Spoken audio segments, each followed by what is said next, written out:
ఈ దేశంలో ఒక్కోసారి కొన్ని వింతలు ఆశ్చర్యాలు గొలుపుతాయి. ఒక్కోసారి పదో పరకో ఉన్న వస్తువు కళ్ళు తిరిగే రేటుకు అమ్ముతారు, కొంటారు. అలాంటి వింతలు ఇక్కడే సాధ్యం. ఉదాహరణకు, ఉదయం లేవగానే టీ తాగే అలవాటు చాలా మందికి ఉంటుంది. సాధారణంగా టీ రేటు 10 రూపాయలు లేదా 20 రూపాయలు ఉంటుంది. అదే పెద్ద రెస్టారెంట్లలో అయితే ఎక్కువ రేటే ఉంటుంది.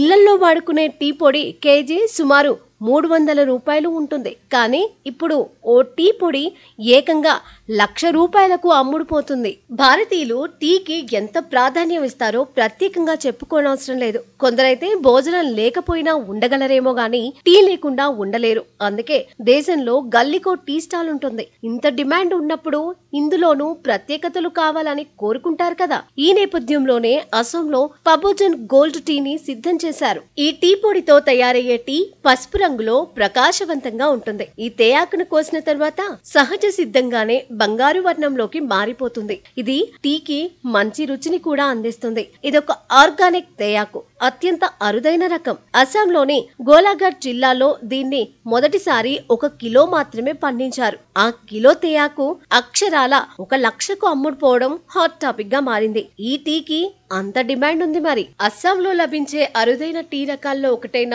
పబోజన్ గోల్డ్ టీకి ఇప్పుడు భారీ రేటు పలికింది. మొన్న జోర్హాట్ లో నిర్వహించిన వేలంలో ఈ టీ పొడి ఏకంగా కిలో 1,00,000 రూపాయలకు అమ్ముడుపోయింది. పబోజన్ ఆర్గానిక్ టీ ఎస్టేట్ నుంచి అస్సాంకు చెందిన టీ బ్రాండ్ ఏసా టీ దీన్ని కొనుగోలు చేసింది. ఈ ఏడాదిలో ఇదే అత్యధిక ధరగా చెబుతున్నారు. అస్సాం గోలాఘాట్ జిల్లాలో ఈ అరుదైన సేంద్రియ టీ ఉత్పత్తి అవుతుంది. ఈ టీ ప్రత్యేక రుచిని కలిగి ఉంది. దీని విలువను ఇష్టపడే కొనుగోలుదారులు అంతర్జాతీయంగా ఉన్నారని సంస్థ పేర్కొంది. ఈ టీ యొక్క ప్రత్యేక రుచికి మెచ్చి జనాలు 1,00,000 రూపాయలు విసిరేసి మరీ కొనుగోలు చేశారంటే విశేషమే. మరి ఈ దేశంలో ఏది కావాలంటే అది లెక్క లేకుండా కొనగలిగే జనాలు కూడా ఉన్నారు.